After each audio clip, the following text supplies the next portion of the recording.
Oi pessoal, tudo bem? Aqui é o Gael. Hoje a gente vai falar de um assunto que eu acho que é fundamental quando a gente fala de geologia. E talvez seja o assunto que faz os geólogos terem uma formação que chama tanto a atenção de todas as outras pessoas. Isso não só exclusivamente para os geólogos, mas para todo mundo que estuda um pouco de geologia, a primeira coisa que nos salta os olhos é o tempo, né? Eu gosto de falar que quando a gente faz um curso qualquer, a gente escolhe por uma profissão, a gente escolhe por uma área do conhecimento para se aprofundar, a gente aprende uma skill, uma habilidade intrínseca daquela profissão, tá? Daquela classe que tu decidiu seguir. Então é como se um joguinho de RPG, tu ligou lá teu videogame, vai começar a jogar um novo jogo de RPG, e aí a primeira coisa que você tem que fazer é montar o seu personagem, né? Então você passa lá as longas horas e montando o bonequinho exatamente como você ou como você gostaria que ele fosse. E aí chega um determinado momento que você tem que escolher a classe. Ah, ele vai ser um mago. Ah, ele vai ser um monge. Sei lá. Eu jogava Ragnarok quando era moleque. Eu lembro que tinha a classe dos noviços. Eu sempre fazia o da classe dos noviços. Então, enfim, não vem ao caso. A classe dos soldados, dos guerreiros, né? E também tem o pessoal do suporte, que faz a cura. Enfim, não sei porque eu estou falando disso. Mas o mais importante é que quando você escolhe uma dessas classes, você tem algumas habilidades intrínsecas, algumas características que são próprias daquela classe.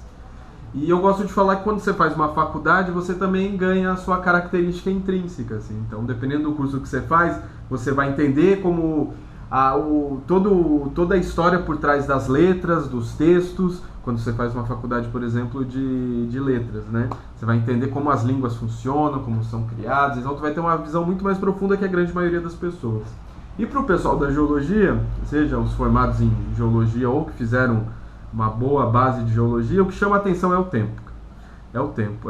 Para mim, a grande revolução que você tem quando começa a estudar geologia e quando termina é a relação que você tem com o tempo. Ela muda profundamente, porque justamente, brincando com as palavras, a gente vai mexer com um tempo muito mais profundo. E foi péssimo isso, mas enfim, deu para entender. Hoje eu vou aproveitar de uma aula que eu já dou há alguns anos, que é uma revisão geral bem básica, lembrando que isso é básico.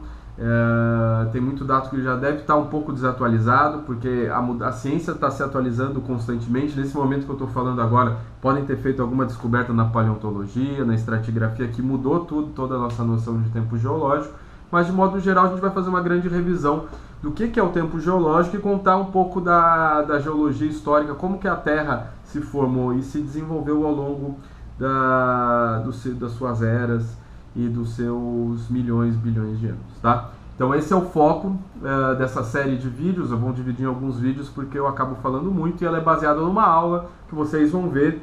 O Félix, meu amigo, grande e querido colega, vai me ajudar com a edição e a gente vai poder transitar entre a aula e essa pessoa que vos fala, tá? E o mais importante, eu já peço desculpas, a apresentação tá bem brega. Eu não mudei o design da apresentação, estou fazendo exatamente como eu fiz e olhando agora uns anos depois eu acho que ela está bem cafona, mas enfim, não é isso que importa. Primeira coisa que a gente tem que ter quando fala de tempo geológico são as noções de como ele pode ser representado. A gente está acostumado a falar de muito tempo na escala de 5 anos, 10 anos.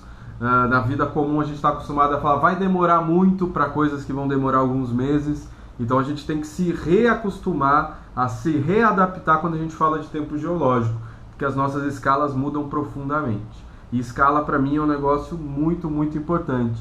Eu perco muito tempo das minhas aulas falando em escala, não só de escala de tempo, mas também escala espacial. Certamente a gente vai falar sobre isso em algum outro vídeo, tá? Então primeiro, qual que é a base? Quem diz, quais são qual que é a classificação do tempo geológico? Por onde eu começo? Quem que determina isso? Então a primeira coisa que a gente tem que saber é quem faz isso. E essa é a Carta Cronoestratigráfica Internacional. Vocês devem estar vendo aí, ou vão ver daqui a pouco. A Carta Cronoestratigráfica Internacional é o que a gente tem de oficializado em relação ao tempo geológico. Eu aqui nessa aula, quando montei, estava usando a classificação de 2016, então dá para ver que é a quarta versão de 2016. Mas se você entrar agora nesse site aqui, www.stratigrafia.org, vocês vão ter as versões atualizadas, inclusive com a tradução oficial para o português e para outros idiomas, espanhol, chinês e etc. Tá? É claro que a primeira versão atualizada, logo que atualizam, vem em inglês, mas logo em seguida começam a vir as traduções. Então, entrando lá, você vai ter o real oficial do tempo geológico. Vocês vão ver que elas são 4 colunas, né? 3 colunas completas e uma menorzinha. A gente tem que ler sempre ela da direita para a esquerda, tá? Então, ali onde vocês estão lendo Adean, né? Um roxinho, ali é o começo, ali é a origem do planeta Terra. Tá? E aí a gente vai subir ela, vocês vão ver que as idades no cantinho direito vão diminuindo, ali elas estão em milhões de anos, então a gente começa com 4.600 milhões de anos, ou seja, 4,6 bilhões de anos, é quando a Terra, a gente imagina até hoje que a Terra tenha se formado, e a gente vem vindo até os dias atuais. Os dias atuais estão onde, Gabriel? Onde a gente está falando nesse exato momento no YouTube? A gente está aqui no extremo superior, na parte superior da coluna mais à esquerda, onde está o Holoceno. Então, na linha superior da coluna ali, onde está o Holoceno, é onde a gente está. Está escrito presente. Onde tem os numerozinhos está escrito presente. Então, onde estava milhões de anos, agora está presente. E nesse presente estão a invenção do YouTube, estão a invenção do computador, a invenção da internet e assim por diante, tá? Vocês vão ver, já vão me perguntar logo de cara. Tá, Gabriel, mas aí no Holoceno a gente não devia estar no Antropoceno? Isso, da questão do Antropoceno, é uma discussão muito interessante e muito legal de ser feita, mas ela cabe a um outro momento. O Antropoceno está em voga há alguns anos, algumas décadas talvez, numa discussão muito interessante em diversas áreas do conhecimento das geociências, mas dentro da classificação cronoestratigráfica feita por essa comissão, ela ainda não está, tá? A Comissão Internacional da Carta ainda não aceitou a incorporação do Antropoceno. Isso pode ser uma questão temporária e quem sabe você pode estar vendo esse vídeo daqui 5 anos e ele já está lá ou não, tá? Porque também a gente tem um problema de escala, mas isso eu deixo para um outro momento. A gente conversa sobre Antropoceno, eu trago alguns artigos e a gente fala sobre ele, porque é um assunto que eu gosto bastante de falar. Hoje a gente vai aprender primeiro a ler essa carta. Então, só de ler essa carta a gente já tem muita informação. Então a gente começa aqui no extremo direito inferior, vai subindo, à medida que vai subindo a gente vai passando em milhões de anos. É importante notar que essa primeira coluna da direita, essa menorzinha e roxinha, ela representa o éon que a gente chama de pré-cambriano, que é dividido em arqueano e proterozoico. Ela é menor do que as outras e a escala gráfica dela é diferente das outras, ou seja, ela representa mais tempo num espaço gráfico menor. Por quê? Por causa principalmente da quantidade de informação que a gente tem desse éon, dessas eras em relação às demais. Quanto mais perto do presente, a gente tem mais material, mais rocha preservada, mais fósseis preservados, a gente tem o tempo desgastando menos esse material e tendo maior oferta, mais material para a gente olhar, estudar e entender. Então, por isso que a escala gráfica dessa primeira coluninha, a mais à direita, ali do que compreende o arqueano e o proterozoico e o adiano lá embaixo, ela tem uma escala gráfica diferente do resto. As outras 3 colunas mais à esquerda, elas têm a mesma escala gráfica. Então a gente pode medir com uma régua e ter uma noção de quantos bilhões de anos andou à medida que vai subindo nela, tá? Importante notar, se a gente pegar as colunas agora dessa coluna cronoestratigráfica, a gente vai ver que ela é dividida na primeira coluna mais à esquerda em éons, né? Ou eonotema, como ele chama aqui, também em eras. A terceira coluna são os períodos ou sistemas, depois as séries ou épocas e os estágios e idades, tá? Então isso é fundamental. Às vezes a gente fala assim, era tal, período tal. Então tem uma lógica, tem uma escala de tamanhos entre uma coisa e outra. Eu não vou me ater a detalhes, mas é muito legal a gente poder entender como funciona. Tá? Minha grande recomendação para todos os alunos que eu dou aula: Gabriel, precisa decorar isso tudo? Olha, pedagogicamente, na minha visão, não. Talvez outros professores pensem que sim. Eu acho importante a gente se familiarizar com essa coluna, com essa carta cronoestratigráfica e saber onde encontrar ela na versão mais atualizada, que é no www.stratigraphy.org, e também ter uma noção de espaço. Eu sei que pelo menos o pré-cambriano vem lá no começo, e depois a gente tem o Fanerozoico, e depois o Fanerozoico se estende até os dias atuais, podendo ser divididos ainda na era mais comum Cenozoica, Mesozoica e Paleozoica. Tá? É legal a gente ter uma noção espacial do que acontece e saber onde encontrar, mais do que qualquer outra coisa. Eu deixo aí com uma liçãozinha de casa, uma curiosidade para vocês fazerem o download dessa carta estratigráfica. Vou deixar o link aqui embaixo na descrição e vocês lerem alguns detalhes, como por exemplo a questão dos pinos dourados. A questão dos pinos dourados, eles são marcos, são referenciais mundiais de uma determinada divisão entre um período e outro, entre uma era e outra, entre uma idade e outra, né, para ser mais exato. Tá? Tem a descrição e explicação deles no cantinho direito inferior aqui, é legal dar uma olhada, mas eu não vou entrar nesse detalhe hoje. Quem sabe mais pra frente, se for interessante, a gente fala só sobre isso, porque eu já falei 10 minutos sobre carta cronoestratigráfica. Beleza? Carta cronoestratigráfica é a única representação do tempo geológico? Oficialmente, sim. É aqui que tu acha todos os nomes, todas as idades e tudo que tu tem. Mas nada impede de você fazer outras representações. Você pode fazer representações que são fielmente na escala gráfica, porque a gente viu que a carta ela foge um pouco da escala gráfica em alguns momentos. A gente medir com uma régua o começo e o final, ela não vai ter a mesma escala. Então a gente pode ter representações fiéis à questão da escala. A gente pode ter representações com fins educativos, focando, por exemplo, aqui nesse exemplo, nos fósseis, né, na mudança até do clima, das paisagens, do ambiente, e até coisas mais lúdicas ainda, que sirvam para a gente memorizar, para a gente se habituar e até para fazer um resumão. Quando quiser revisar a idade geológica, a gente olha aqui, pô, essa imagem bonitinha, coloridinha, com vários fósseis, eu bato o olho aqui, rapidinho eu resolvo. E claro, tu vai dar aula sobre isso, tu é estudante de licenciatura, tu vai dar aula sobre isso numa oficina, aí no colégio, vai fazer uma apresentação sobre isso na tua escola. Cara, usa uma representação gráfica que seja mais fácil para o pessoal entrar no assunto. Aqui eu comecei com a mais complexa e a oficial, que eu quero que vocês saibam que existe e saibam onde encontrar. Mas, para o fim de vocês têm que achar a melhor representação que sirva para o seu projeto, tá? E aqui, ó, por exemplo, eu gosto essa The History of Life on Earth. Qual que é o foco dela? É a evolução da vida. É a evolução da vida que é o foco. A gente tem, inclusive, se você olhar, vocês podem pausar aí e olharem com calma, vocês podem olhar que tem no canto esquerdo o movimento, a variação dos continentes, como eles se deslocaram, saindo do mais recente e chegando aqui no lado direito até o mais antigo. Né? A gente tem a classificação do tempo, né? E aqui, o que é o mais importante nesse desenho, nessa representação, é a vida. Porque, como ele diz no título, ele quer contar a história da vida na Terra. Então, o foco dessa representação é a vida, a evolução da vida. E a gente não pode falar da evolução do planeta Terra sem falar da evolução da vida. São coisas fundamentais. Uma coisa ajuda a outra, né? Para a gente entender a evolução da vida, a gente usa os fósseis, usa muito da paleontologia, que é uma ciência que está ali de mãos dadas com a biologia e com a geologia. E para a gente entender melhor onde esses fósseis estão, qual que era o ambiente que esses animais viviam, a gente tem que se abraçar muito com a geologia sedimentar, com as estruturas sedimentares nas rochas, para tentar entender quais são os ambientes e os climas que esses animais viviam.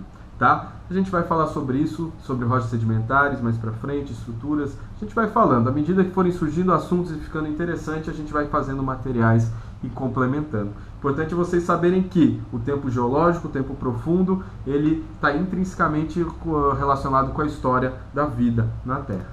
Tá? Então, qual que é a melhor escala para compreender a história do planeta Terra? Qual que é? Qual que eu devo usar? Gael, pelo amor de Deus, eu tenho que contar isso amanhã no jantar de família. Não, na apresentação da escola de ciências. Eu tenho que fazer um seminário sobre qual que é a melhor.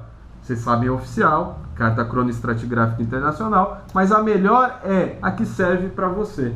Então não existe o melhor, existe o que serve para o que você precisa. Vai fazer um relatório técnico para um corpo de engenharia, talvez levar a carta inteira cronoestratigráfica não seja o interessante, não seja o que o pessoal precisa saber.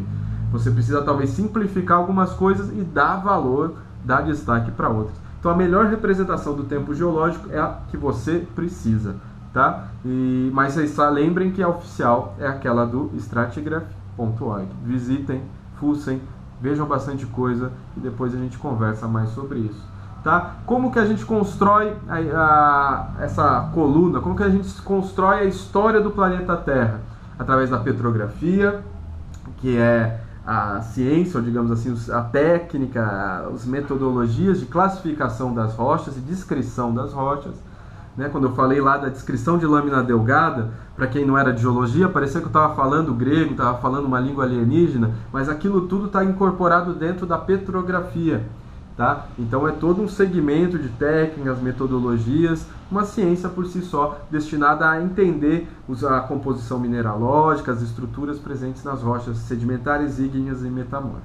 Tá? A estratigrafia, que tem a ver com a sucessão de estratos, de camadas, ela está intrinsecamente ligada com o tempo, porque nas rochas sedimentares, na estratigrafia, a gente sempre obedece à lei de o mais antigo embaixo, o mais novo em cima, e aí tem o depósito sedimentar que dá origem a rochas sedimentares.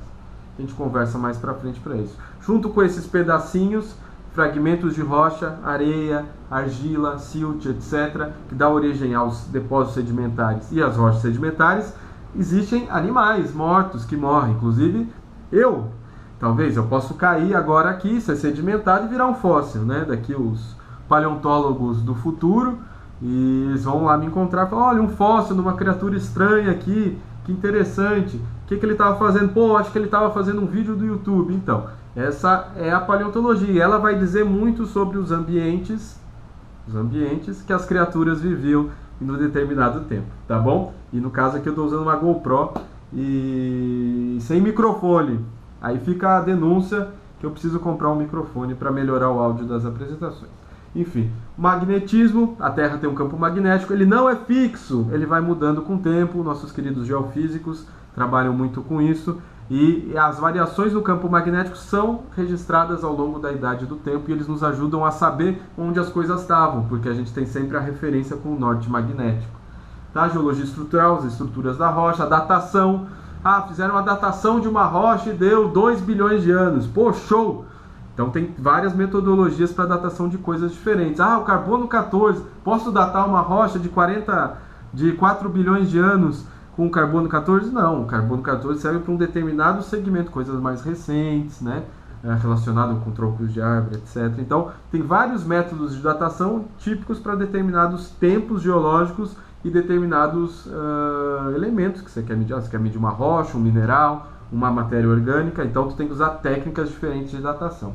E a modelagem, construção de modelos, então com base nos dados que a gente tem, a gente cria modelos para o passado e modelos para o futuro. Né? Tudo hoje é baseado em modelos, principalmente com a ideia da computação, acelerando nossa capacidade de processamento, a gente botar mais variáveis e chegar em modelos mais robustos e prever melhor o futuro, entender melhor o passado. Tá? E a observação de processos atuais. Então a gente entende, como o James Hutton fala aqui, o presente é a chave do passado. O que ele queria dizer com isso? Eu não vou entrar na parte de filosofia da ciência, a gente pode falar isso mais para frente, mas ele queria dizer no uniformitarismo que os processos que a gente vê hoje no planeta Terra, eles são a base para a gente entender os processos do passado. Então a gente vê uma praia se formando, uma praia sendo erodida hoje, a gente pode entender num depósito geológico de 30, 40, 50 bilhões de anos, processos marinhos, processos costeiros, rios. A gente, pelas estruturas da rocha, a gente consegue ver que ali tinha um rio, que ali é uma costa em erosão, que teve uma elevação do nível do mar e assim por diante. Tá? Então os processos atuais são sim uma influência, uma forma da gente ver a geologia acontecendo hoje. Agora vamos começar com a evolução do planeta Terra e antes disso eu vou dar um break. No próximo vídeo a gente continua com a origem do universo, 13,7 bilhões de anos e o desenvolvimento e evolução do nosso planeta Terra. Tá? Até lá e tchau, tchau!